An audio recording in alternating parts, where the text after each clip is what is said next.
show is not suitable for children, sensitive men, or insecure women. Can you trust somebody that doesn't take care of their kids? I don't trust no man on earth that does not take care of their children. What's the biggest red flag in a relationship? Low effort and not being honest. Most of the time, you would think that a bad financial mistake would be spending money on clothes or vacation or like spending money on women. My worst financial mistake was buying a home. Like a king, give me my crown. Game time. Game time. Appreciate y'all.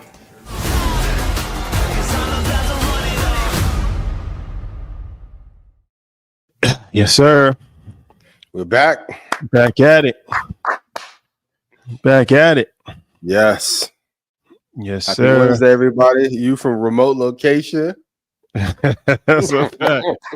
Diversify your. Have to. Gotta do do it. diversify the portfolio at all costs. Gotta do it, man. So, Yep. man, much stuff to talk about. With so much drama in the LBC, with so much drama, man, it's been a hell of a week, man. So you know we got a lot to talk about. We got a special guest, Tamika Mallory, Legend.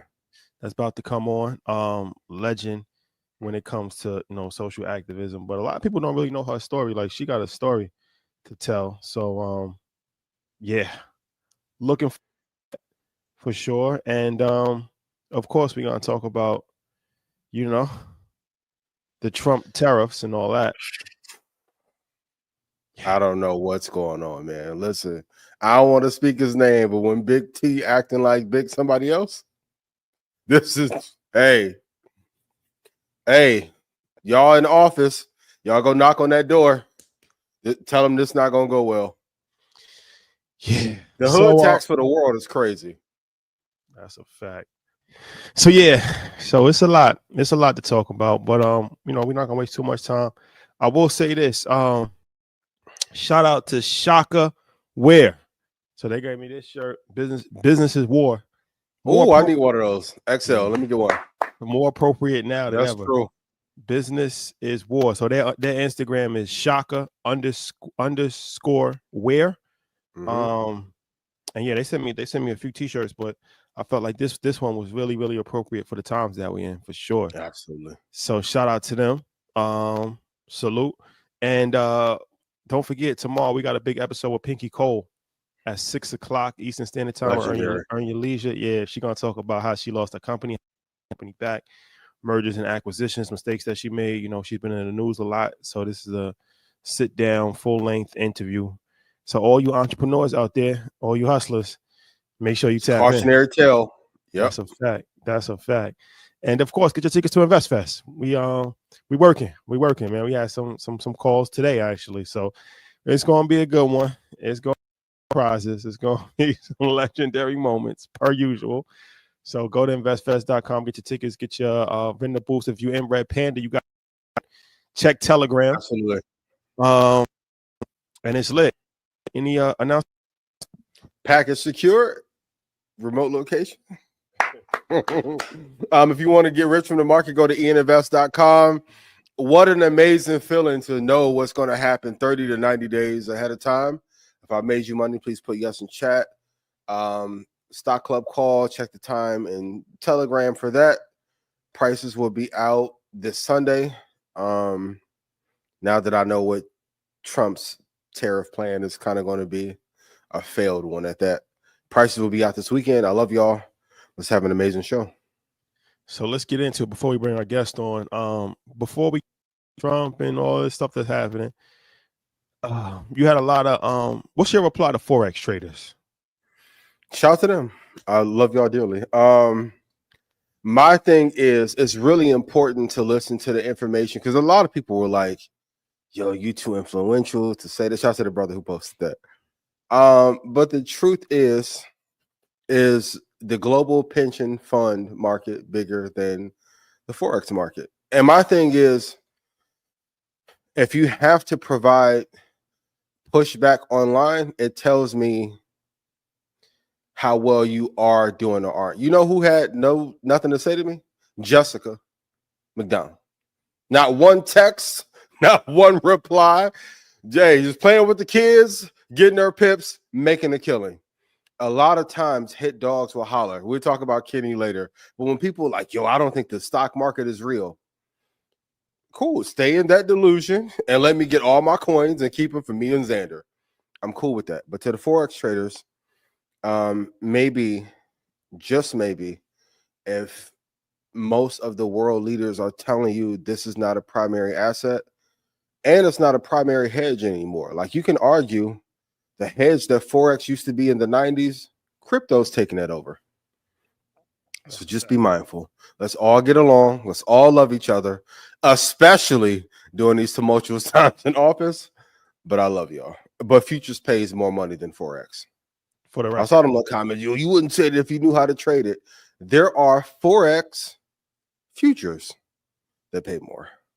If you would love to learn, come join Red Panda or Sniper 2 that will be out in August. Love y'all. So, okay. Speaking of that, we gotta talk about this Kenny Burns situation. Salute to Kenny Burns first and foremost. That's the bro. For real, I love Kenny. Yeah, we spoke yesterday too, and he was talking more than anything. But so he made a post, but he pretty much said the stock market is a Ponzi scheme, and that's why it's beneficial to invest in real estate.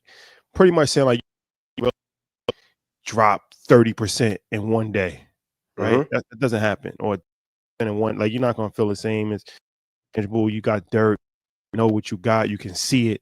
Whereas, stocks are invisible.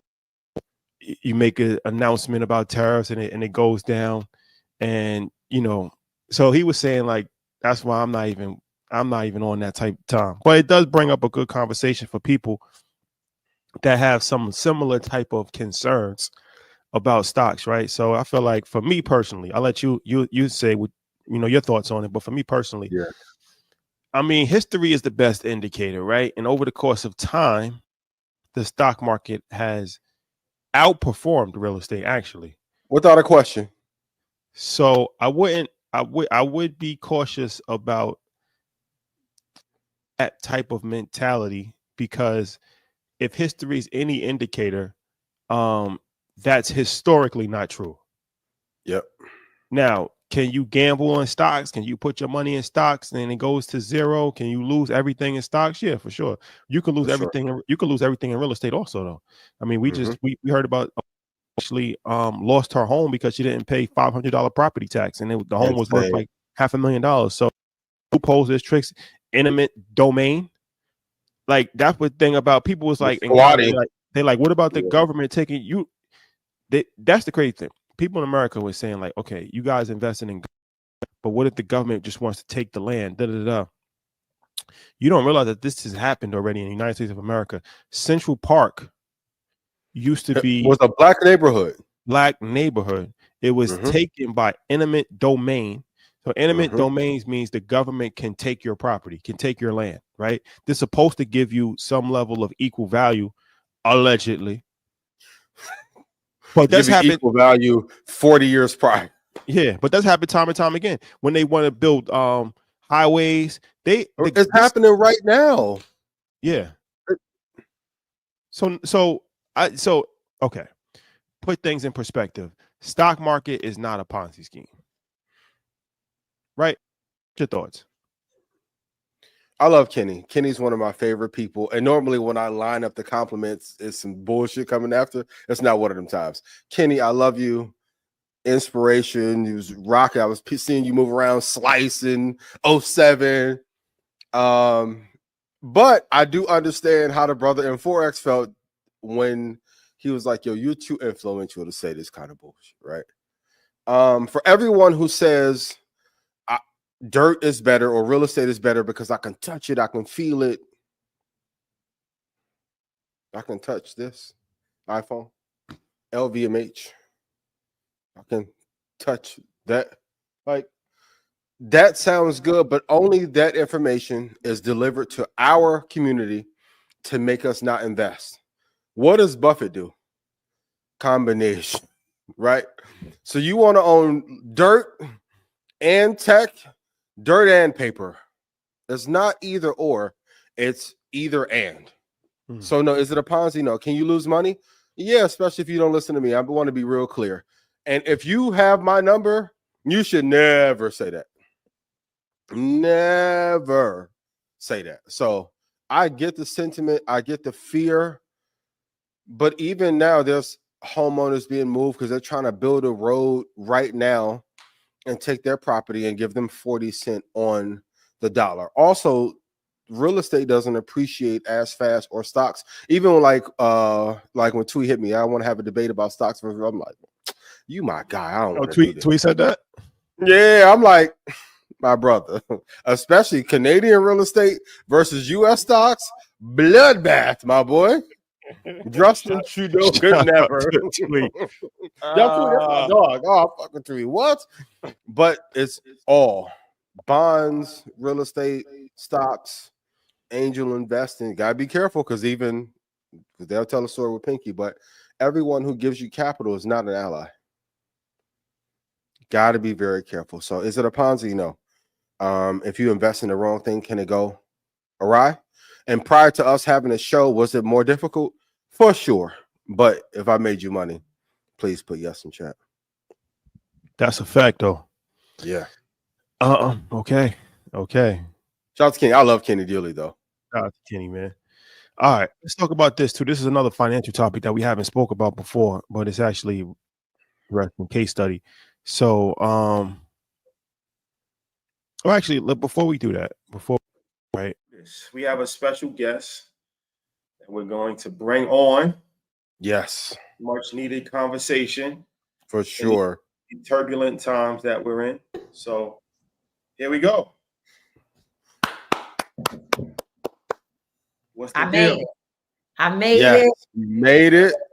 Earn Your Leisure podcast show. I'm on here with these two incredible giants, leaders, thinkers in our community and our community in the world. And I'm very, very excited to be here. Thank you so much for having me.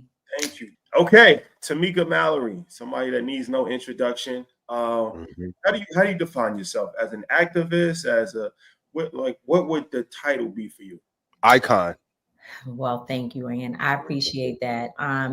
I am a strategist. I'm an organizer. I think that, obviously activists are critically important because you can't lead folks if there are no people that are actively engaged. But there's a difference between, posting a thing, throwing on a t-shirt, pumping your fists, and which is all, again, important, and being someone who basically orchestrates the movement. And that's what I do. I've been doing it for 30 years of my life. So I think I graduated to the title of being an organizer. So let's get into it. I know you got Ian. Oh, okay. Ian's back. Ian, you that was me?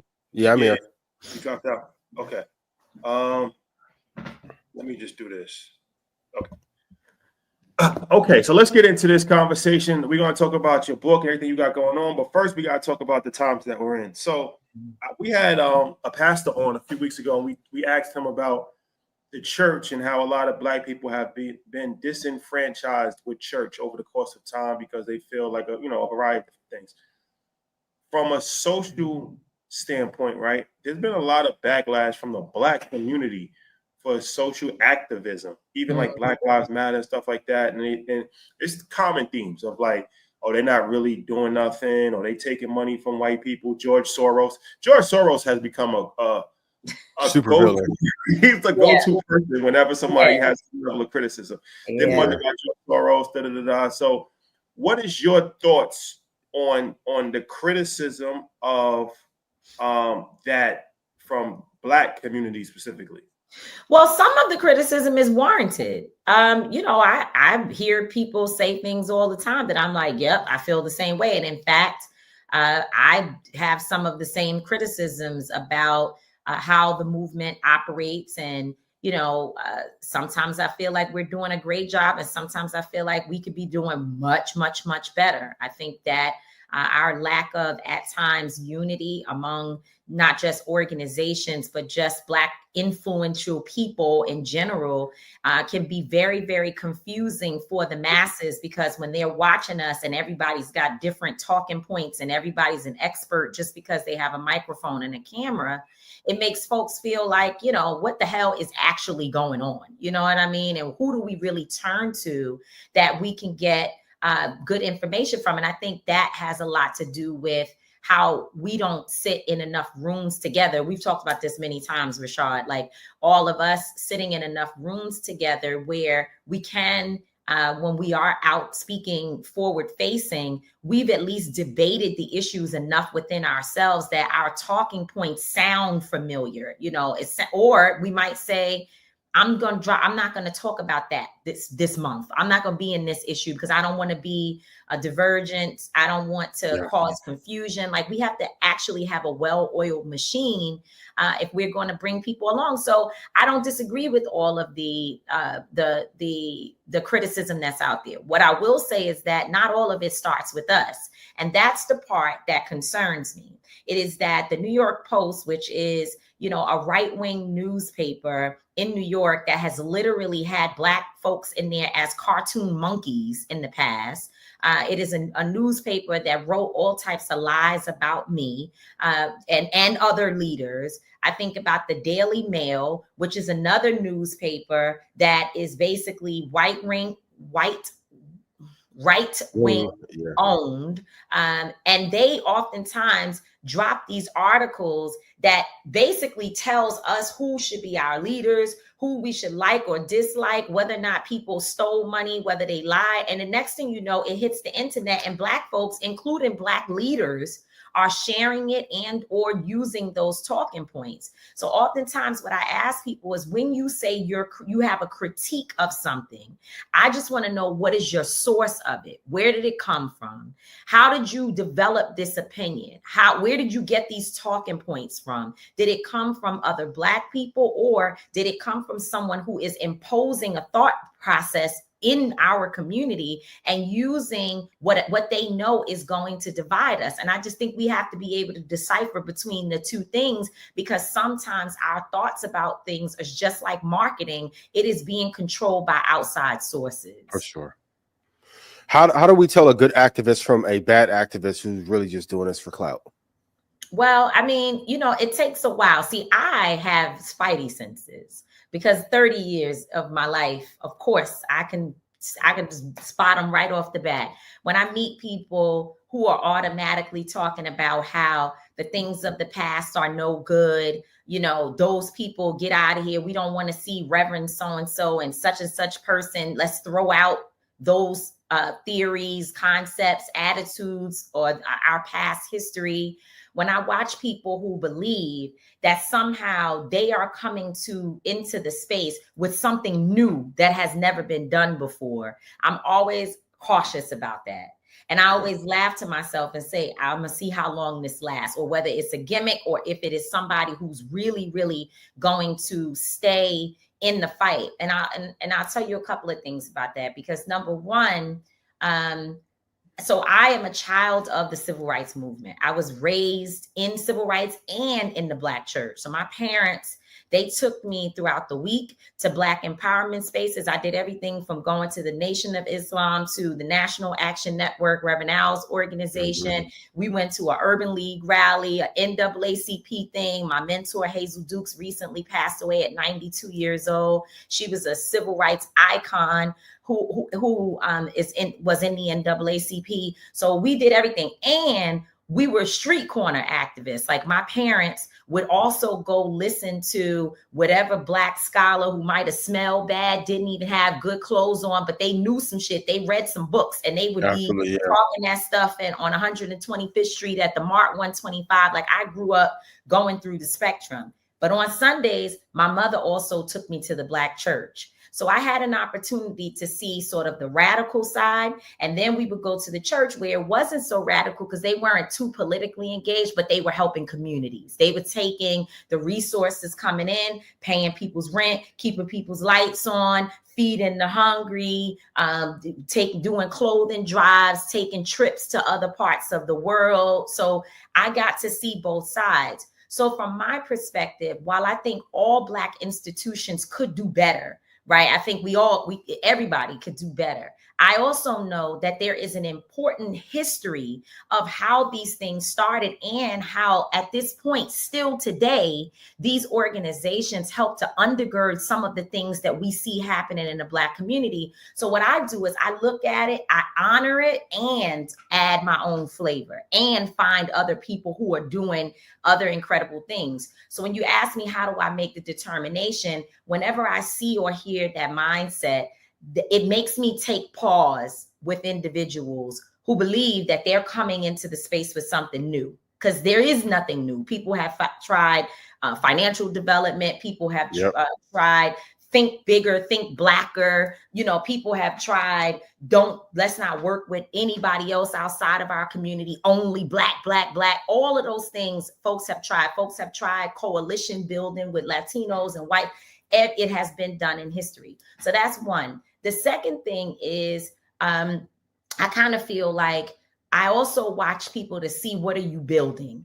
Like, what are you building that benefits someone outside of yourself, right? Like, where is it that there's less of you and more of the work?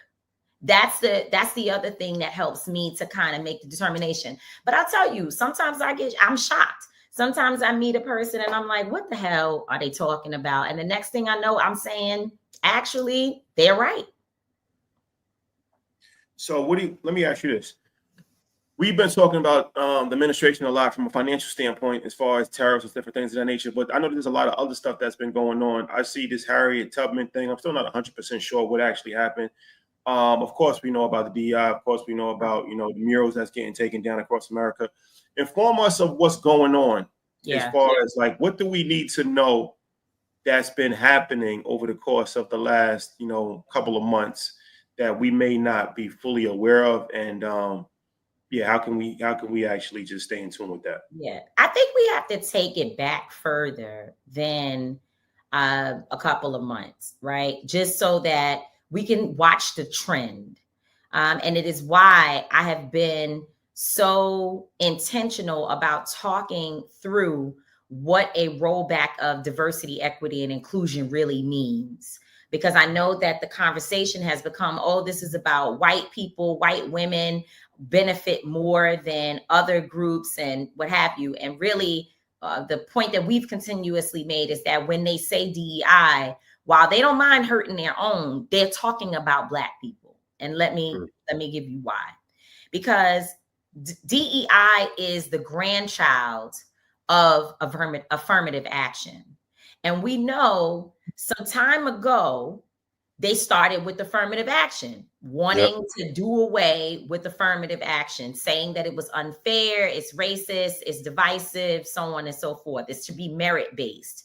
So they started that then. And we know that affirmative action was necessary, because if it had not been for something like that, a program or a concept like affirmative action, we would not have been able to gain access to anything. So I think back to Reverend Jesse Jackson and other leaders who fought. And even when you hear some of Dr. King's speeches, not just the I Have a Dream speech, which is what most people know, he was talking about economic advancement, economic equity, rather, right? And so affirmative action is sort of an idea that came out of all of that, that we have to find a way to ensure that Black folks and women and other marginalized groups have a seat at the table, because if not, it would be white men being the leaders of everything, and then they would have their white women being the administrators of their business. So the next thing we know, in the last several years,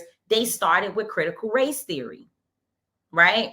And critical race theory was the first time, and a lot of that came because in Donald Trump's first presidency, and even leading into when the campaign was happening, their own children The white children were saying, we don't agree with our parents.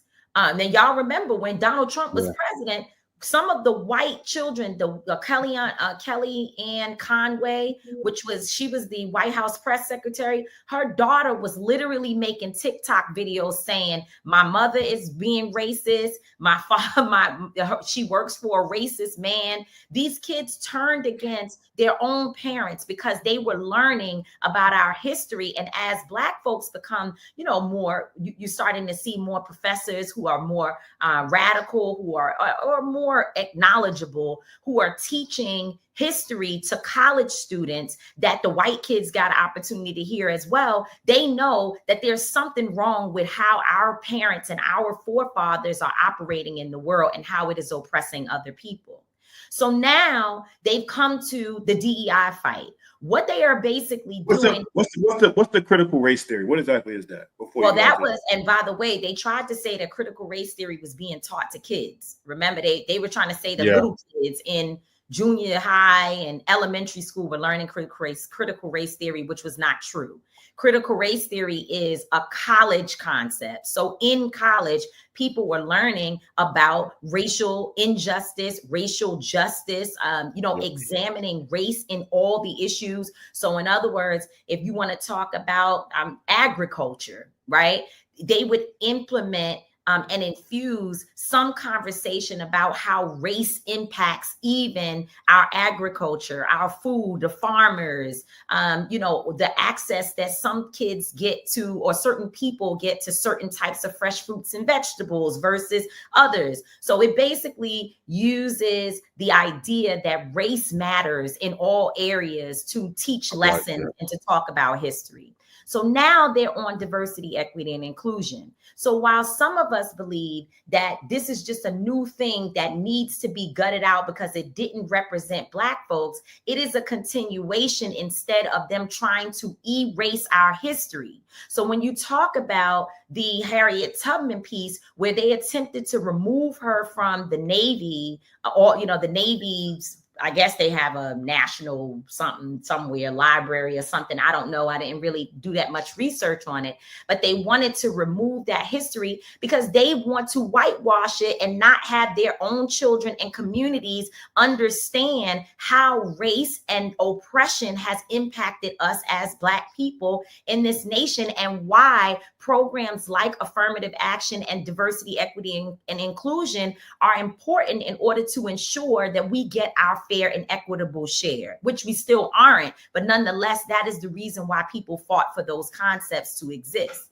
So yes, when I think about the importance of this moment, what I see is a nation that is attempting to change history so that we are less aware than we currently are, which so many of our people don't even understand our history in the first place, which is why we have so much killing, Black folks killing one another, the Black beef that we can't get out of that cycle. It is literally because a lot of people do not understand that while we're fighting one another, the entire system is caving down, and we're going to be the ones who be impacted the most. Yeah. For those tonight who are looking for a solution, and despite of all the destruction that's happening with DEI and systemic racism, like in your theory, like what is the solution for us? Is it to leave the country? Is it for us to bond together? Because I know a lot of us want a solution, but I don't think one has been given. In your opinion, what should we do?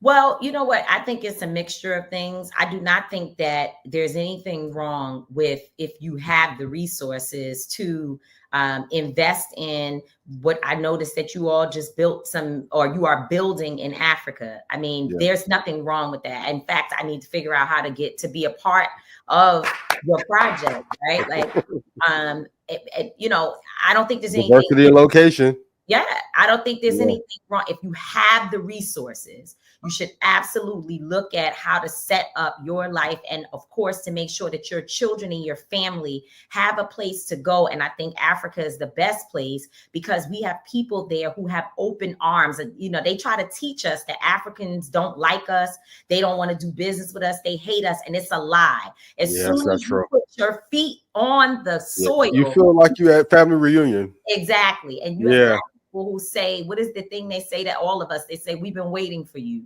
Welcome home. Right. And so I think that, yes. But what we have to also acknowledge is that most of our people will not be able to do that. They either have the resources and don't know, or they don't have the resources and there's nowhere for them to go. So that housing projects in Detroit, the housing projects in the Bronx, the housing projects in St. Louis, that is pretty much, that's it. That's where they are, right? Even if they driving a Benz in that housing project, that's still the, other than them maybe buying a house in the suburbs later on in life, they're not going any farther than that. So now, then the question becomes for us as leaders and as people who know better, what do we do to encourage our folks that right where you're sitting, without having to move to Africa, without having to do all these things, what do we do right now to stand together? And I personally believe that knowledge is key. Right? It's more than being on Instagram to know what Kanye said and what he said, or what who's sleeping with who and who did this and that and the third. You have to make sure that you're following people like Until Freedom, my organization, EYL, following different types of people so that you have a deeper understanding of some of what's happening, and diverse folks. You got to go to museums so you can learn history, read books, like get into your education of self so you know who you are, and also the history only repeats itself. So what they're doing in terms of trying to roll back our history in this moment is very similar to them burning down Tulsa, Oklahoma. It's the same exact concept. It's the same concept as burning down Rosewood. Every time they see us gaining traction in terms of our wealth and our education, they begin to do things to roll it back, to stop our growth, and really to create division amongst us. So we have to fight against that by pouring in everywhere that they trying to take it out. We got to pour in, make sure we educate our own children, knowing that they don't want you to teach kids in school important lessons, or they're banning books. I'm number 5 on the banned book list from the Navy right now, number 5. Really? So they number 5 on the ban. It came out in the New York Times the other day.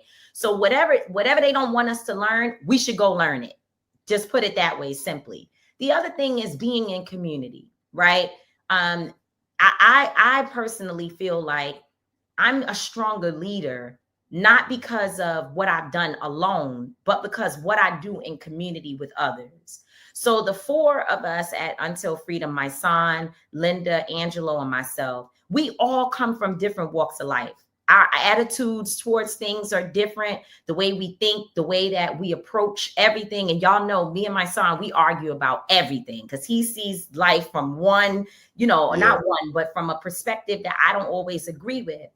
That makes me better. So being in community means that I'm able to pick up. I can text with you, Rashad, and be like, well, I don't like so-and-so, or I'll listen to something you say, and I'm like, I don't know if I agree with that. But then again, maybe you're right. So now it's fine-tuning my message and helping me get stronger in how I go out and present into the world. That means that reflection only is not enough. We have to be in community in this moment with other people, join organizations, start book clubs, just be in places and spaces where you become better because of the other individuals you're around. So you would say to me, and I'll be done here, why is that important? Well, because I think that our communities that we build in this moment are going to be important in a few months when some of our people need mutual aid, when some of our kids are in schools that are literally turning their backs on their entire story. I mean, I know that in Florida, they have taken books out of the school that talk about Rosa Parks, Harriet Tubman. This is serious stuff, right? So if you're in community, then you can Work on bringing your kids into spaces where you don't need white folks to tell them nothing. You don't need the white school system to tell them anything, because you having Saturday classes where you teaching your kids on your own. Certainly that's how I grew up. And if somebody loses a job in the community, how do we feed one another? How do we make sure that we have the things that we need to be able to survive? That's only going to come by being in community. And the worst thing we do is wait until it's detrimental and then try to go do it at that time. Now is the time to do that. I think that is it must be a big focus for us, is making yourself uncomfortable by being around a diverse group of people and being consistent about it. Let me ask you this. I want to talk about your book. And I know it's a lot of things that people might not be familiar with as far as your personal life, but talk about the struggles that you faced as an activist, because that's kind of like I recently learned that there's a high suicide rate amongst preachers, and people might not fully, they don't think, probably wouldn't think that, but there's a lot of preachers that go through depression. There's a lot of preachers that, you know, have different things that they're fighting, right? So, okay, you as an activist, a lot of times people think activist is like, you know, you're like the super holy person. You have no problems. You kind of like, you're the guiding light that we're looking to, right? But you are a person just like anybody else is a person, right? So talk about some of the struggles that you face as far as that people that aren't fully locked in with you might not know, and how you've actually been able to grow from that. Well, and this is my lovely book right here that was being referenced in this conversation. This right here, the cover really kind of, the cover really kind of describes what you're talking about. The reason why I wrote this book, I Live to Tell the Story, is because I wanted people to know that behind cameras, behind bullhorns, microphones, big crowds, news articles, Instagram, all of that stuff, it's just a human person. I'm just like everybody else, dealing with the same life consequences, circumstances, situations that everyone else is dealing with. So, you know, sometimes I have heartbreak. Relationships don't work. I'm raising a son. Well, now he feels he's fully raised. He's 26 years old. He still needs a little raising. But nonetheless, my son is doing extremely well as a dad and a family man. And I'm very proud of him. But it took a lot of work to get him to that point, right?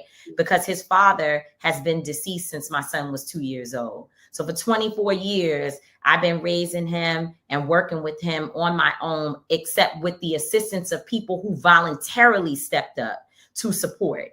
And so I know a lot of single mothers out here and single fathers who relate to some of my very real stories in this book about what I've been through. You know, there have been times when I've had money, and there's been times when I have been completely broke. Meanwhile, I look cute because, you know, you keep your clothes in the cleaners and keep them nice and neat. Don't throw them in the washing machine. And that means that later on you can circle back to an outfit and it looks like it's brand new, right? So everybody see you out and they like, oh, she fly. No money in the bank.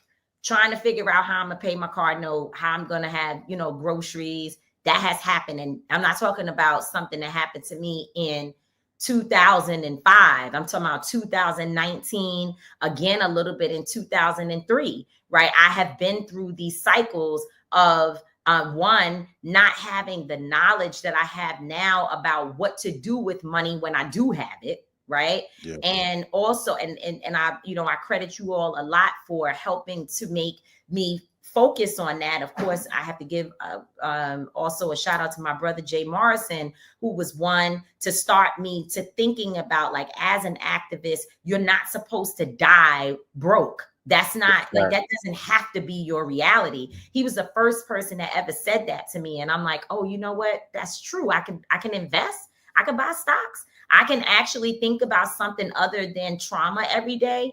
These are all things that's in this book. And then, of course, when you talk about the suicide rate, while I never, ever claimed being suicidal, but I will say that at the worst times in my life, and we talked about this the other day, Rashad, you know, when I was labeled anti-Semitic and, you know, everybody that you could think of that I thought would stand with me turned their backs, didn't want to work with me, didn't want to talk to me. You know, it was the worst time of my life, especially knowing that we built the Women's March and it was being torn to pieces over something that was a false accusation.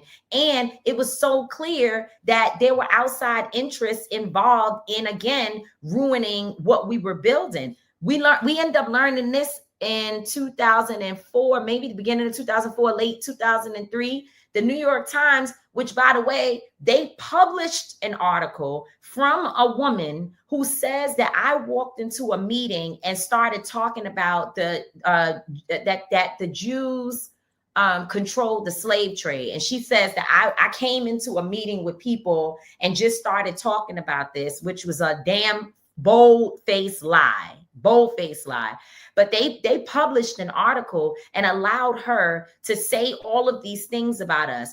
Come years later, here they come back with another article that says, actually, we did some research and the bots started these rumors and people lied on them. And they came back with an expose on stuff that they helped create and how they were a part of ruining our movement. So anyway, at the end of all of that, dealing with all the stress, everything you could think of, childhood trauma, sexual abuse, all types of things that I've been through and know when I was a child, my parents did not, my father, my uncle, nobody sexually assaulted me, but I went through things out in the world, school, and with other young men that I was involved with. All of that stuff has never been addressed because, you know, people tell you don't go to therapy. You crazy if you need medication. Crazy if you need to sit on somebody's couch. Something is wrong with you. You weak. And I didn't think that I needed therapy. I didn't even understand that the work that I do every single day, you must be in therapy. You got to be talking to somebody, to be getting up every day, going out here, standing up for people, looking at dead bodies, you know, watching videos of people being murdered and then being judged by your own people and calling yourself trying to fight against the oppressor. If you don't get some help with that, you crumble, being suicidal, even if you claim it. Yeah. And so a big part of this story is that I ended up in 2000 and it was between 2018 is when it started. And I finally got some help in 2019. I started taking Xanax, took 1, 2 pills, 3 pills of Xanax and was like, makes me feel groggy. Let me figure something else out. Next thing you know, I was on Percocets. And then before you know it, it was 20 to 30 pills in a day. That I was taking. And again, I didn't say I was suicidal, but that sounds pretty suicidal to y'all, right? And that's because of the insomnia, right? It was, I couldn't sleep. Trying to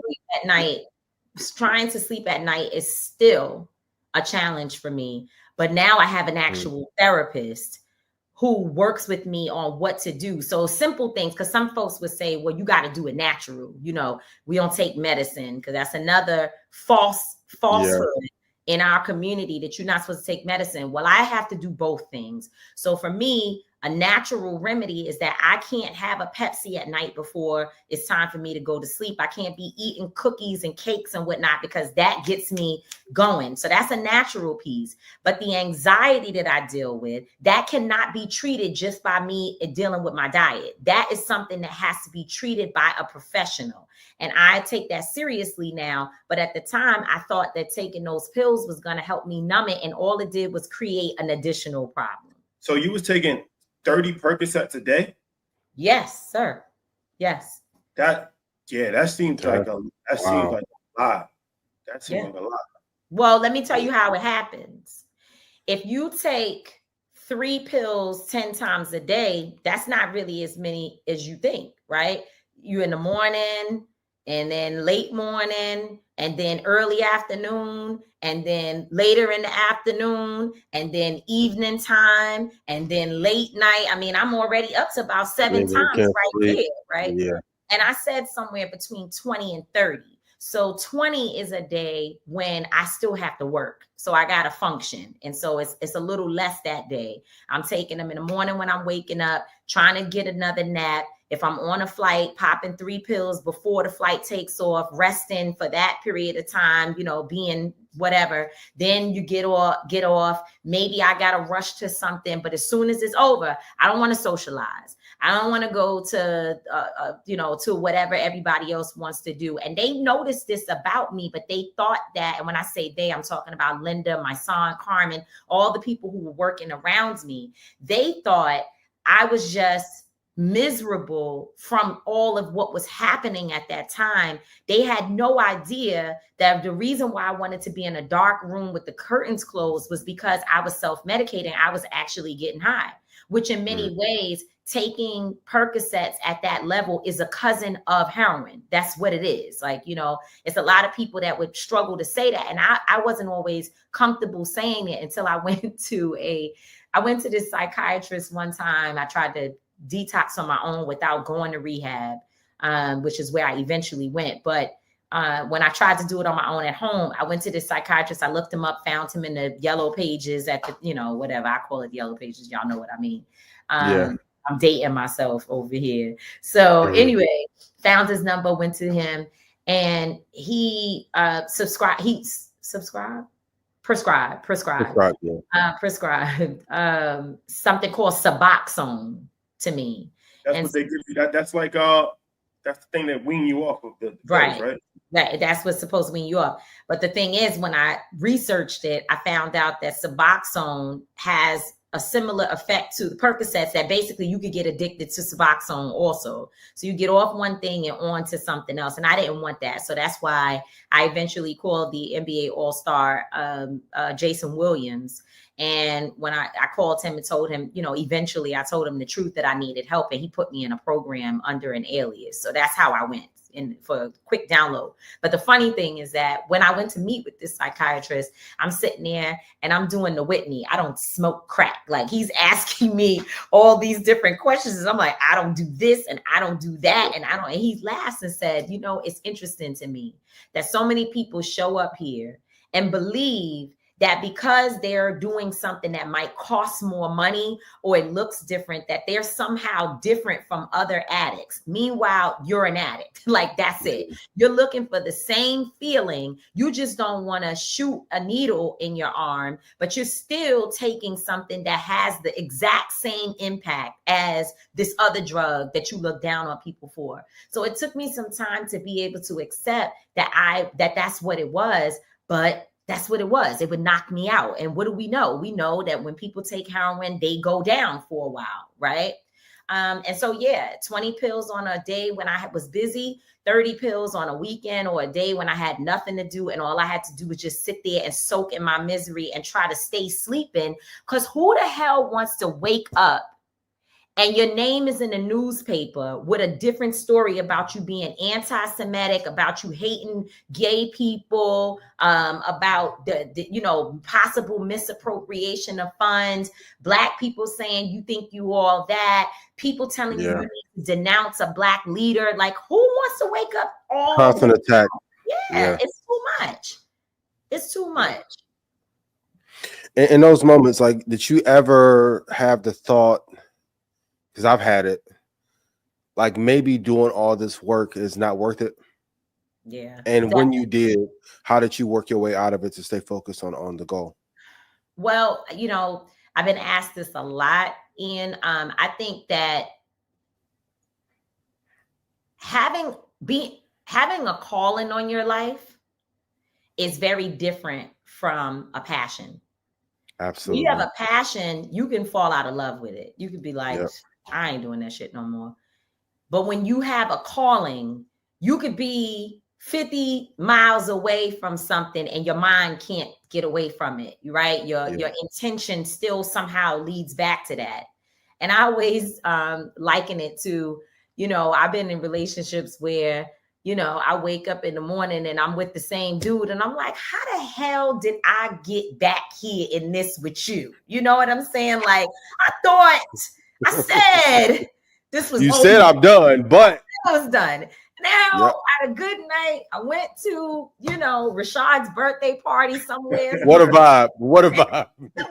one of y'all's things, something cute. I'm up in Brooklyn Chop House, we drinking, and next thing you know, you back, So that's how the movement has been for me. Because in those bad moments, I swear to you, I have been gone. I done found jobs. I have figured out I'm an impeccable event planner. That's what I do, right? I don't know why this thing doesn't want to be right here. That's what I do, right? I do events. I'm very good at it. I'm the type of person, when I walk in a room, if the flowers at somebody's party ain't right, I'm over there like, oh my God, please, Lord, let me fix the flowers. I can't, until I could get to straighten one of them out. The whole night, my mind is on that. That's what I do. I have attention to detail. My skills are transferable. So if I, as someone who is an organizer, and this is what I mean, I'm an organizer, I'm a strategist, I can use those skills anywhere. A company that hires me will get a super good employee or leader because I know how to reach the Black community. I understand marketing. I understand, raising the value of a potential customer to bring them into a business, an organization, a concept. Like, I do that work every single day, because how else would we be able to create a Breonna Taylor movement from a woman who was shot and killed 2 months before, no one paying her attention at all, and somehow we figure out what to do to bring attention to her situation? Because that's another thing. People seem to think that we show up where the cameras are. There was no cameras in Kentucky when we got there. Zero cameras. We bought cameras. The coverage. Yep. Exactly. Matter of fact, our cell phones, Instagram was the first thing. That was the first time that she was getting international attention off of our phones. So with that being said, I have thought many times I could take these skills and go work for a bunch of people, because before I became controversial, right? Before it became that I was unemployable, I knew everybody. I knew the folks at Moet and Hankin. I knew folks at you name the companies, Pepsi. I had been in their boardrooms. I was there when they started working on, it's funny, when they were putting their DEI programs and strengthening the DEI initiatives within Pepsi. I was there. I was in the room, in the meetings, right? So I could go back to those people and go work for and become a diversity, equity, and inclusion. What are they? The chief diversity officers. I could have done all of that before I became too controversial. And there were many times when I thought about it. I had job offers, I had opportunities, I could go work for the government. I was ready. But somehow or another, when Black folk, because that's what always happens, Black people piss me off real good. The judgment, the comments, this one hate. Yeah. Why she dressed like that? Why she got a weave on her head? She ain't real. She worked for George Soros, whatever. I get mad and be like, you know what? I'm done. I'm out. Yep. Like, I'm gone. Yep. I got it. You can do it better than me. You take it from here. You do it. I'm going to go make some money. Okay? Let me go do that. And you know what happens? Just like that man. I wake up the next morning, I'm like, why am I in Tallahassee, Florida, somewhere on the back road doing this and that? And I said I wasn't going to do this anymore, but that calling pulls me, and I just have to accept, and I finally have accepted. I ain't going nowhere. This is who I am. Yeah. This is what I believe in. This is where I feel that I am most purposeful, and I'm going to continue on this path until the day I die. Well, Tamika, thank you for your advocacy, for your transparency. It's important to humanize, because it's like, there's ups and downs in life. And absolutely, I feel like, you being extremely transparent, especially about the addiction part, because that's something that people struggle with. And a lot of times people struggle with. I just found out one of my friends was actually addicted to pills. I didn't even notice. But it's like, there's a lot. And what you're saying is something that's familiar with a lot of people. I heard Dave E saying something on a show where he was on lean, and he was saying like lean is actually like liquid heroin. And he was like the same way to laugh at heroin addicts, they start nodding off and dosing. Well, that's who we were. Like I was a heroin addict, right? So it's like, having that courage to just, nobody is above anybody, and everybody is susceptible to trials and tribulations and temptations and downfalls. So it's important to tell the whole story. And I feel like that's the sign of true leadership. Some leaders, they just want to just show you the good things, right? But I feel like a true leader can show you the good, the bad, the ugly, and this is who I am, right? I'm not a perfect person, but I am somebody that's focused and dedicated on helping people and this is the journey. So thank you for that. And thank the you. book. Tell them where they can get the book, what to expect in the book again, and all of that.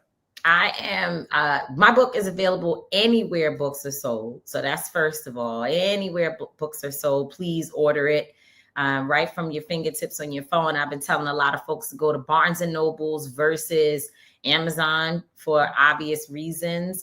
But if that's where you want to get it from, that's fine as well. But if you have a Black bookstore in your community, support them. Most of them carry my book. And I would appreciate it if folks use this as an opportunity to get to know the Black bookstore in their in their community. So, and I appreciate the support. I want to say that I'm getting ready to leave actually right now to go to another stop. This is my 30th book tour stop since February 6th. From Louisville, Kentucky to you name the city. I don't want to get in trouble. Back and forth in New York. Sometimes I'm out in, Norfolk, Virginia, and have to rush back to New York because the daytime is Norfolk and the nighttime there's something happening in New York where there's yet another signing. I have been blessed beyond measures by people who are showing up by the hundreds to support me across this country. And I'm so very grateful. I'm not a person who, and not to say that I'll never make the New York Times bestseller list and all of that, but I don't focus as much on that because I know based upon my story and how I am perceived, it's a difficult journey for me, right? So what becomes my New York Times bestseller equivalent is people showing up for me every single day. That's what fills me and lets me know that I have something, I have a product that folks love and need. And you're right, it's not easy to talk about my addiction. It's probably one of the most difficult things for me to do, but I know that there are people who are addicted to alcohol, people addicted to sex, people addicted to shopping, people addicted to social media, and they all need to hear that there is another side. Like getting help for yourself is not the worst thing in the world. You can actually fight it, make it through it, and become better from the struggle. That's a fact. Yeah. All right. Tamika Mallory, we thank you for your time. You're amazing. I appreciate you so much. Thank y'all so much for having me on. And please send my love to Troy. Tell him love him much as well. Man, shout out to Tamika. For sure. Amazing conversation. Extremely transparent. Yeah, I love the vulnerability. I found out one of my friends had a pill addiction. Started with Adderall, and then Adderall wasn't hitting the same. And guys, please be careful. And if you need to go get help, please go get help. And a lot of times it happens if you get hurt, you get injured, you get wounded, something happens, you might get shot, you might anything. It's like a lot of these things are pain killers. Yep. And that's how Meek Mill said that he got addicted from a tooth. They actually pulled his tooth, a root canal. Yeah. And from the root canal, he started taking, I think, Oxycontin, one of these painkillers, and he got addicted. He became addicted to pills. So nobody thinks that they're going to become a drug addict. Nope. It's one of these things that just kind of happens. But shout out to Tamika. Make sure you get her book, support her. Yep. Important voice in our community. So before we leave, we got to get this turn up happening. Okay, let's get to this. Do we? Navarro versus Elon Musk, right? Musk. Oh, this is a big deal. Navarro, he's the policy advisor when it comes to economic policy advisor. So Elon Musk, very much against tariffs. Says that it should be zero tariffs with all of the white countries, U.S. European nations. U.S. and Europe should have zero tariffs. That's the Cliff Notes version. no taxes on the white countries. Got you. Right, no tax on the white countries, please. Let's have some decor here. And I just found out Peter Navarro actually wanted to go further. Like the tariff plan that Trump put out, Navarro wanted to go further than that. He's like the Wall Street's losing a lot of money right now. For sure. Elon Musk is hurting. Tariffs has hurt his companies. So now he's calling him an idiot. Navarro said that Elon just is a car maker, like stay in your lane type thing. We knew that that's the white version of shut up and dribble. Basically, we knew that this day was going to come. Yep. How bad is it inside that ecosystem? It's a toxic suit, man. When the political fights start to look like rat beefs, it is not good. And we got to talk about it. Did he make up a fictional character to cite the source for the tariff rollout that we have now? We have to be fair. What do you mean? Explain that. Okay, well, Navarro quotes. No, you mean no. That's explain. Yeah, tell the story. People might not know that. So everyone's like, okay, he's citing a guy, Vara, economic policymaker or analyst, as the reason for why these tariffs should work. And then conservatives and liberals like start doing a little Google Chat GPT, and come to find out no one can find this economic wizard who came up with this tariff plan that he's citing as his reason for why we should do tariffs. I've always said, go ahead. That's the craziest thing. I don't want to leave this point. He made up fake news. He made up a pseudonym name for himself. So it's like, okay, my name is Rashad Bilal, right? So I'm gonna remix this name and say Shamara blank is a international economic from India. It sounds like an Indian name, right? Shamara or something. Yeah. It's a remix of my name. Yeah. And Shamara has put a detailed report out saying why this is beneficial. It's a fake person. I wrote it, remixed it, and sold the shit to Donald Trump and to the American public. Like, do you not think you're gonna get caught? You can just Google and see if this person. Google and Chat GPT. He's not living anywhere. What? And it's causing a global pre-session because we can't use the R word yet. Is that an act of economic terrorism? And these people get away with so much stuff, bro. Like even during the Bush administration, when they just how they wanted to go about the war in Iraq and how they made up that whole thing. And I watched a documentary about that. Rumsfeld and all the Cheney and all these guys and how they made up a story. They made up a story about Saddam Hussein having weapons of mass destruction. They made up a whole thing and they pitched it to George Bush and Camp David and said, look, we can sell this to the American people and American people will get behind it. And now that was war. And it's like the effects of hundreds of thousands of people end up dying. The longest wars in American history, billions, trillions of dollars. Just because somebody just had an idea and they wanted to just have a fantasy thing that they made up in their head. And this is the same thing, just on a different level. Like you making up something in your brain, putting out a fake name, selling it to somebody who's obviously not even intelligent enough to even fact check what you're telling them. And then you're selling this, you try and sell this to the world, and $20 trillion going in the stock market for 3 days for no reason. Yeah. Speaking of the market, I don't know if Putin called or Xi Jinping, but Trump said he's going to put together a 90-day pause on tariffs. NASDAQ is up. Yeah, it had to happen. It had to happen because it's like we knew that this was going to happen. When call from China, a big dog. I hear you, but we knew that this was going to happen for sure. Right? We just didn't know when. But it's like, what the hell? What kind of game are you playing? Yo, I'm gonna do this. I'm gonna hold off. I'm gonna do. That's abuse almost. That's like being in a relationship. And they're like, yo, I'm kicking. Pack your bags. I'm kicking you out. You got till June 1st. Get your shit out of here. And now you rushing. You making phone calls. And then on May 25th, it's like, all right, I'm gonna give you till. Second thought. Yeah. You know, well, let's figure a way to work it out. For all of you insider traders, give it till September.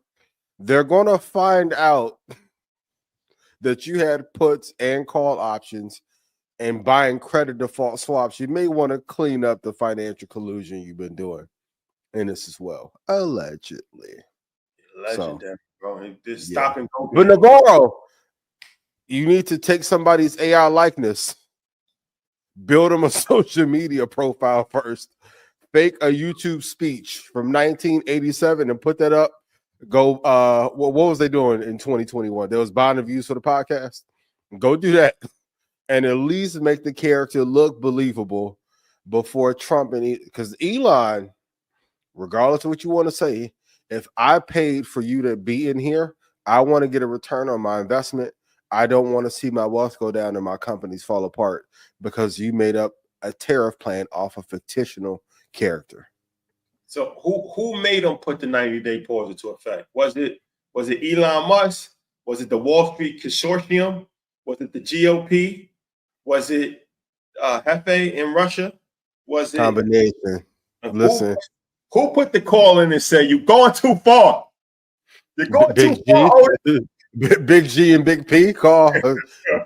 Brother, you want to go this way? Hey, when Big Putin call, hey, you seen what he did with Prigozhin? He shot that shit out the air. And 4K. You're going too far. You're going too far, Biggs. You're going to listen. If you mess up, like fellas, you ever messed up a bag and then you got to go home and tell your girl or your wife, imagine the entire world leadership is calling you like, I don't know what you're doing, but this is not going to end well. You can't mess up the entire, you can't drop the Japanese stock market, the Chinese stock market, India and ours in 1 week. Off of a, you should have said Harry Potter said this is a good idea. That's what I'm saying. Like at some point in time, people are gonna have to really face some real issues. You caused all of this shit for no reason. For no reason. For ego. No reason. You caused this, reversed it off of a fictional Disney character that you just made up in your head. And then China tears up from 104, which is crazy, to 125%, which will make them go to every other country and say, I need this from you, this to replace our relationship with America. This is only going to empower BRICS. Where are all of you dumbasses who are saying BRICS is not real, it's never going to happen? We're seeing it play out in real time. What do you think? Oh, man, this China thing, how bad can this get from tariff? 104%, 125%. They're just throwing numbers out there at this point. The collateral damage has yet, I'm buying a door. I bought a door from China, and my contractor told me like it's gonna be like $7,000, and I'm like, is tariffs included? He's like, yeah, it'd be $700 more because of tariffs. He's like, so it's already been. I'm already getting affected by this. China, man. I don't know GG, but if I get on Signal or something, I said, how far?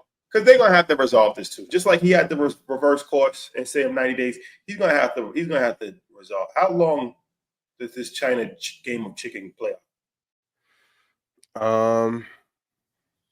I hope it doesn't last 90 days, but the difference is we have to resolve the issue because we're not the one with the gun. They got us. They caught us. They got the low. Hey, China's acting like a YN. Yes, we have to say sorry. They don't have to. We built up India's middle class.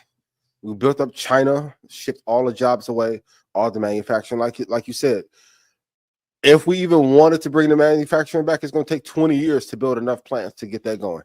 iPhones would be $7,000 a piece. At least. Apple dropped 20%. Like a beacon of safety dropped 20% off of fake news. I don't know any DEI hire who would have did this shit. Not one. Tim Scott.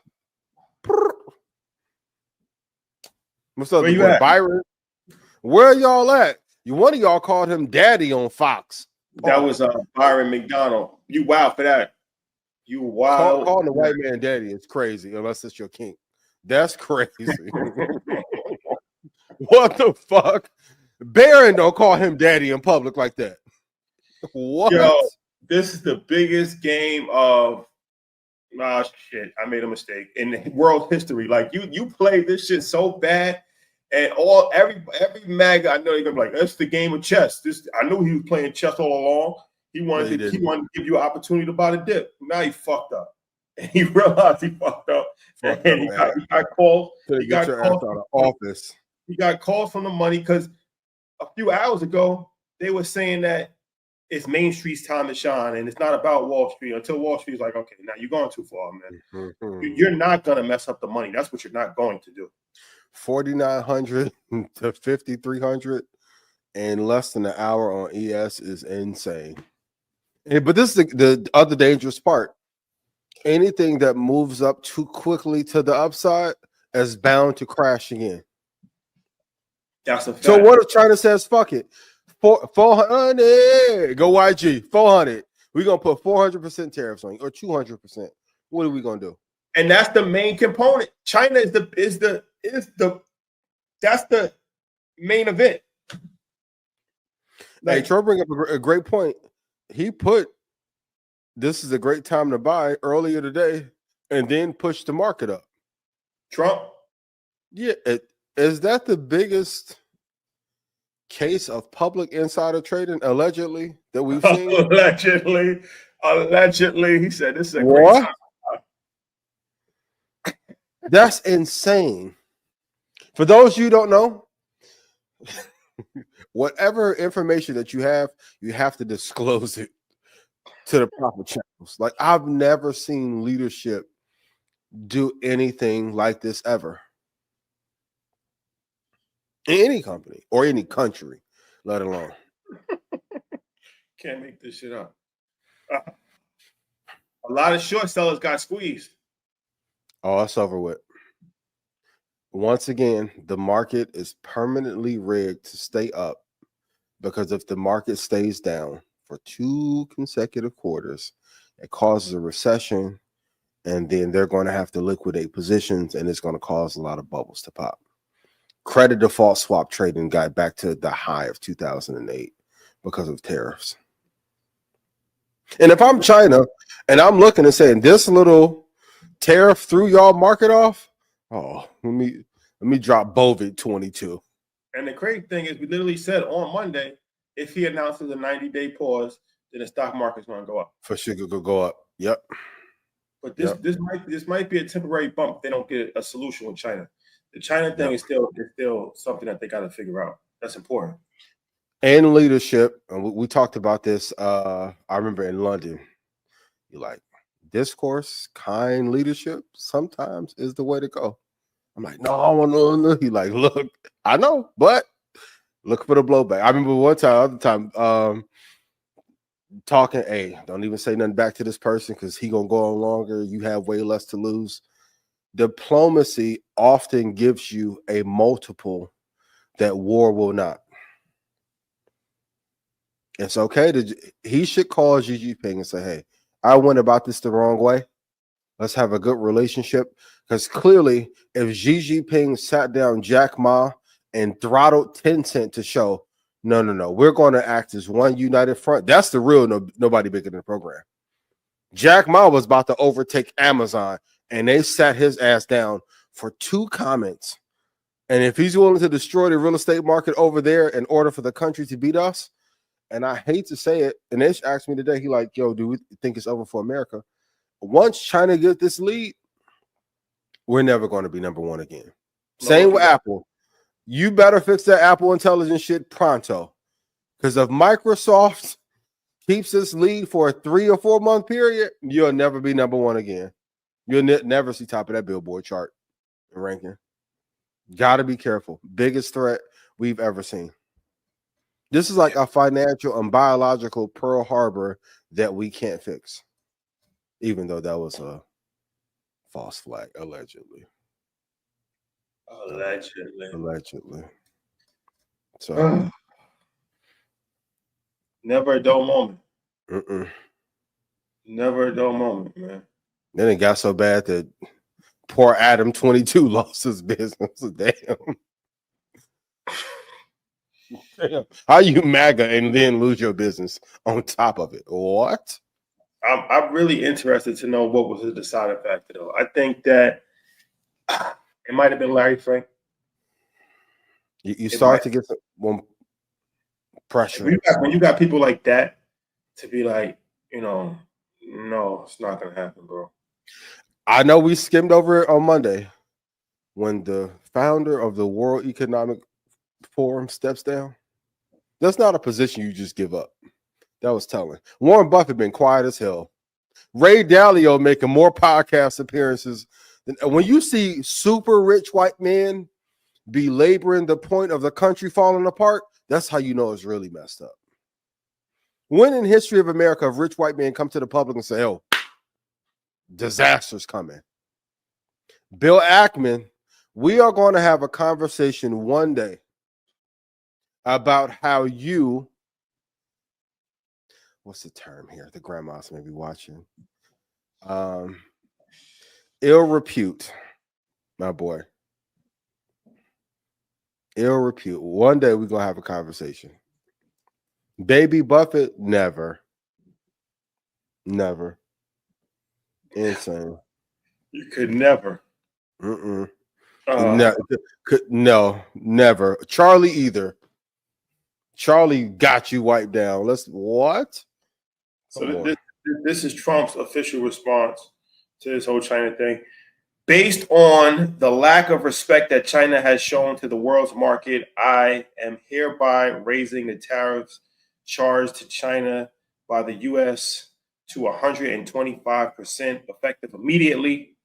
At some point, hopefully in the near future, China will realize that the days of ripping the USA and other countries is no longer sustainable and acceptable. Conversely, and based on the fact that more than 75 countries have called representatives of the United States, including Department of Commerce, Treasury, USTR, to negotiate a solution subjects to discuss relative to trade, tariffs, currency manipulation, and monetary. I have authorized a 90-day pause. Allegedly, these 75 countries. We never really got a list of who these 75 countries are. Allegedly. So okay. Yeah. 90-day pause on the tariff. So China is still up for China. Every other country got 90 days. Yeah, because in 90 days, it's going to throw your ass out of office like Uncle Phil used to do Jazzy Jeff out of Fresh Prince. And we get your ass out of there. We never really got full a list of these 75 countries. We can make them up like Navarro did. Some countries that don't even exist. Atlantis. 300% tariff on all water imports. Okay, my boy. Sorry. Listen, I've never seen more Republicans in Texas. I'm on a plane. They going off on Trump. I'm like, that's a Democratic convention? He's running our country into the fucking ground. I'm like, damn, okay. It's terrible. Right idea. 80 years to in lieu of tariffs. How about you not ship all of the steel jobs over to India and China and all manufacturing? Even Chappelle made the joke like, yo, I want to wear Nikes. I don't want to make them. The jobs you're talking about bringing back, no one wants. Fact. And you can't build up. I'm not like a global economist, right? I just play one on YouTube. But you cannot build up an enemy's capital and the classism. Like, you have 22-year-old women in India who are now leaving their homes to live in downtown environments that look like LA in the 1980s, when historically that didn't happen. As a person who's been to Bangladesh before and been to India before, we put so much money into India, we changed our cultural norms. But then you want to tell black people, ain't no jobs for y'all. The black jobs. You shipped all the black jobs over to fucking India and China. And now they're coming back with the big Draco 90 clip, 90-day tariff. You better call and say sorry. Because Elon, he'll take his South African ass right over to China with Xi Jinping and be best friends. He go get that little North Korean haircut. That's just in North Korea. We have to be very careful. And once again, if tariffs did this, if they unleash another bioweapon, or because they own majority of our bonds, what if Xi Jinping collapsed the Chinese real estate market to cause a global rout to affect our real estate market? What'd happen? We're screwed. This shit is crazy. I've never seen. Is Trump the worst leader we've seen ever? I'm thinking of all the Republicans. Ross Perot wouldn't have did this. Mitt Romney would have did this. George Bush, Colin Powell, Candace Owens wouldn't have did this. George Bush, legendary though. George Bush is probably the worst. He's probably the worst. But Trump is running neck and neck with George. He's running neck and neck with him. Yeah. He's running neck and neck. Yeah. Okay. All right. Okay. Okay, before we leave, direwolf. The direwolf clones are being brought back. They said the last time direwolves existed was 11,000 years ago. Mm-hmm. They got popularized by Game of Thrones. Mm-hmm. So now there's a company that specializes in the de-extinction of animals, bringing animals that were extinct. Oh, that's the word of the day, de-extinction. And the direwolf. So apparently, what they've taken a wolf and they remixed this DNA 20 times to come up with, but they said they have 3 direwolves.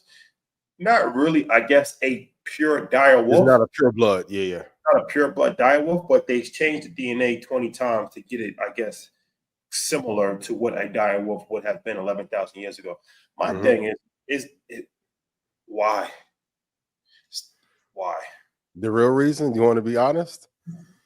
It's a lot of tech bros who were not able to get funding in most spaces because they were crowded. And if they found a way to pull this off, the funding is flooding. Remember what I told y'all 3 years ago? Woolly mammoths and pterodactyls were going to come back? The only area available, if you are in tech, because you're not competing against NVIDIA, Meta's wiping everything social down. Like those gates are closed. Bioengineering is the only capital that is available that most VCs and angels will put money into. They didn't even have a geneticist on staff when they made the announcement to do this 4 years ago. Like they got the funding and then found a geneticist to make it happen. So it is interesting to say the least. For those who have seen Jurassic Park, we get funding at scale. This will not end well. So, but if you got a one that's like 8 months old, send it to me so I can bring it on stage at InvestFest. And y'all, who gave you the rights to start fucking with animals' DNAs? Like, that's some level of animal cruelty. Like, imagine if somebody just wanted to just make a human with 3 arms, right? So they just start fucking with DNAs, and then before you know, you have a human that has 3 arms. Like, that's the level of fucked up type of shit that you're doing to these animals. Like, you're literally changing the DNA of animals, and with no regard to the actual species that you're actually changing and morphing into a character off of X-Men. Like, you're turning, and then we don't know what's like AI. You're creating things that you don't even know what the potential could be.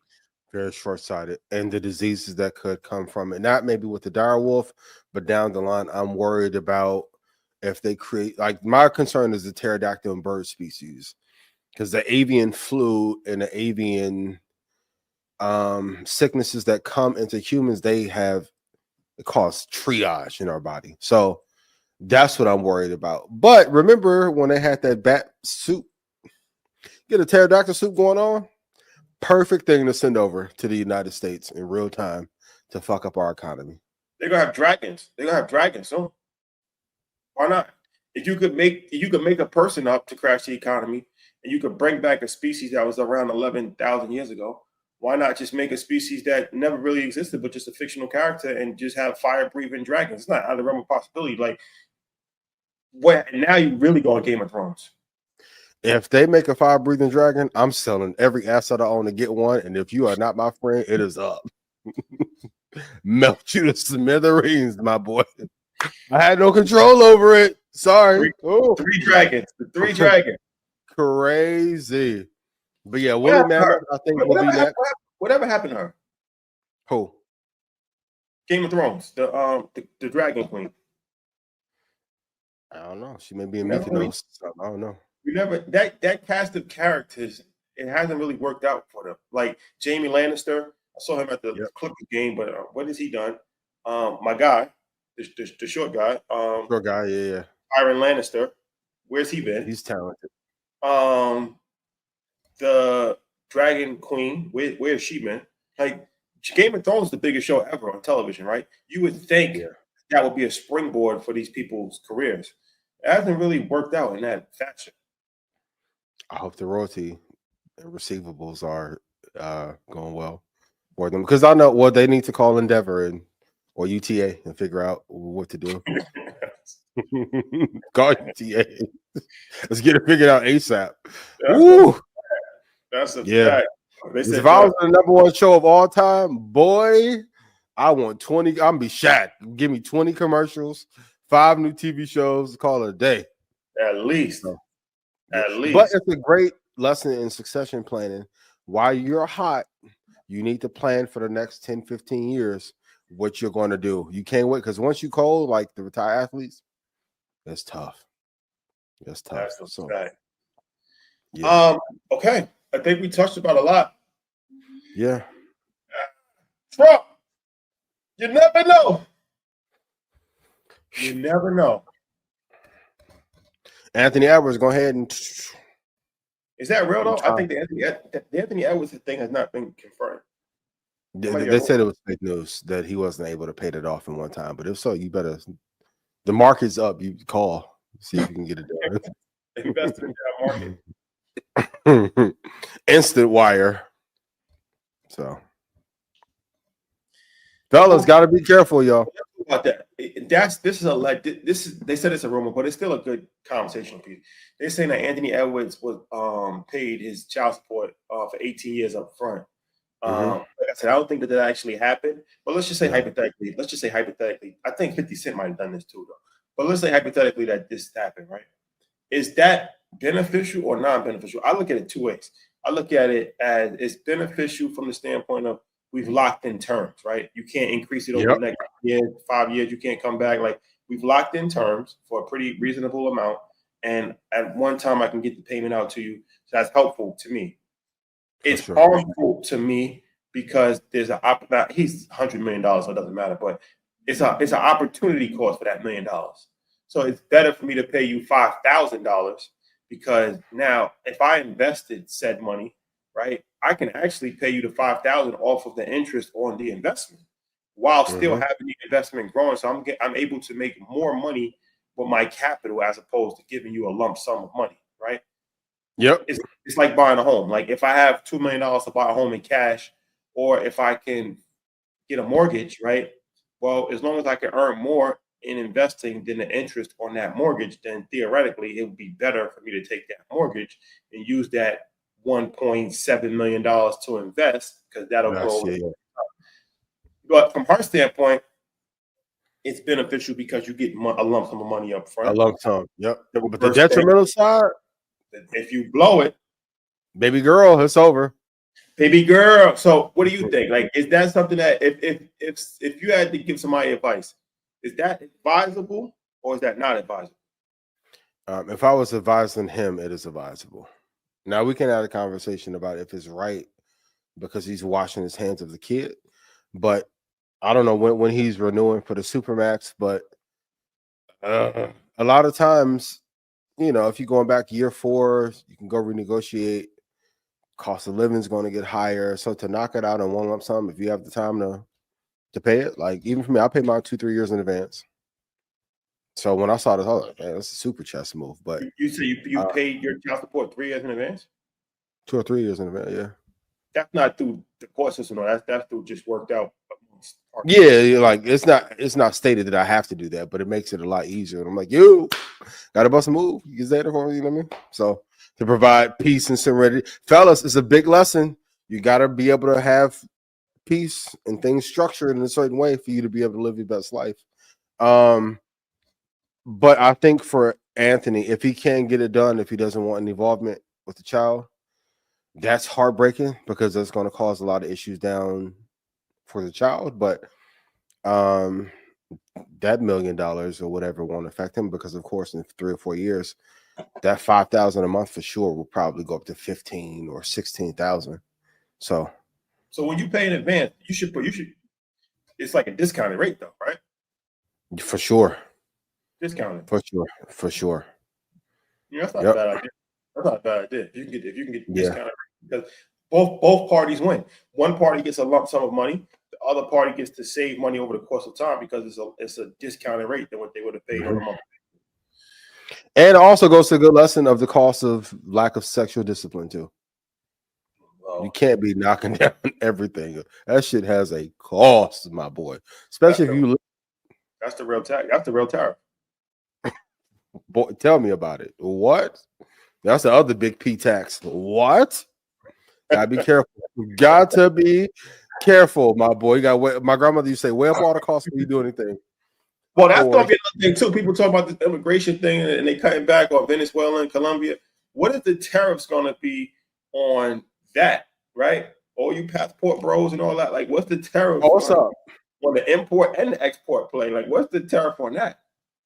Y'all to raise the price up and y'all go in there and get robbed. What? At least 20%. Okay, it's a bunch of y'all who got robbed in your Balenciaga while you over there. Be on my Rolex. All right. We'll be trapped. All right. Going to Sasua and all that. Yeah, y'all. Domestic. We're gonna have to rely on the domestic product more. For sure. No more outsourcing. For sure. No more outsourcing. Oh my God. Make America great again.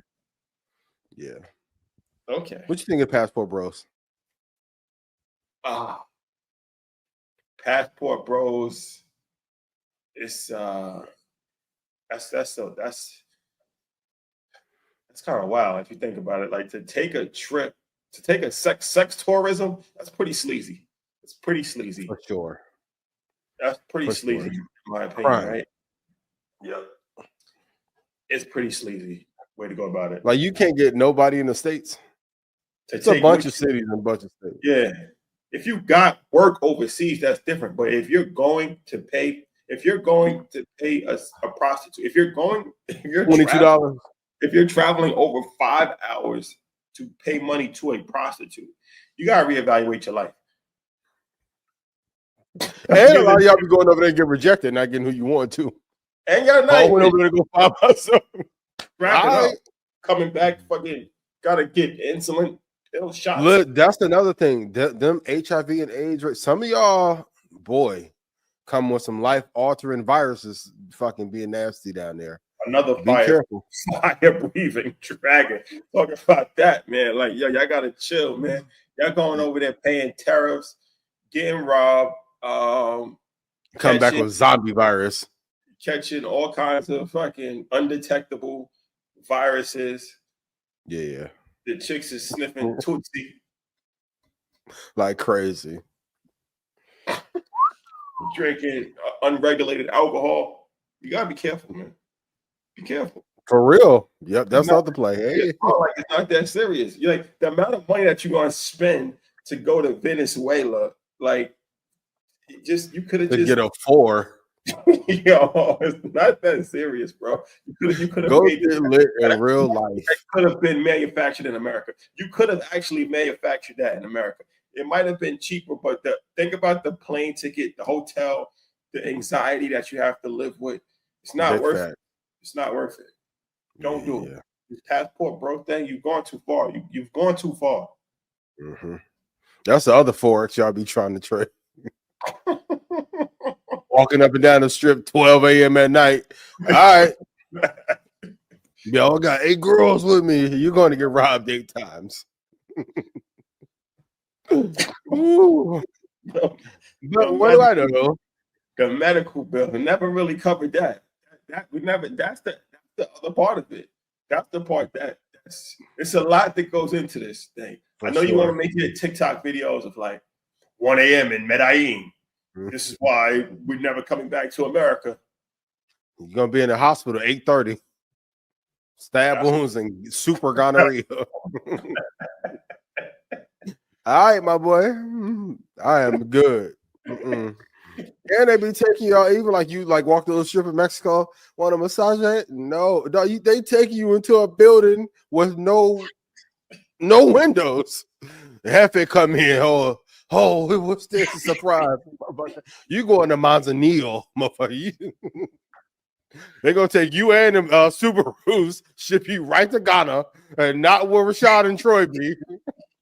Global trade. Now you a sex slave. What you go? All right. Nah, nope. Be careful. You gotta be careful, yo. It's always an underworld, and like, okay, so during the day, Playa look beautiful, right? You walk at night, I'm like, don't none of these buildings have no windows in them. Nope. Right up Fifth Avenue. I'm good. Cool. Go to the crib. I am straight. Oh my God. Okay. And your family don't got a particular set of skills to get you away from Sinaloa. It's over with. Sorry. They're gonna leave you. Okay, ladies and gentlemen. Another glorious blackout in the books. Don't forget tomorrow, 6 o'clock, Pinky Cole, earn your leisure. Tap in, get your tickets to Invest Fest. Yes. Red and Rebellion. Invest.com. If you want the best prices to know when to actually buy stocks, prices, and much more. Okay. Senior Trump is crazy, yo. Nah, Trump, wow. He's wild. Wild boy, man. S&P up 400 points. Boy, Melania must say she was gonna leave. Baby girl. Real.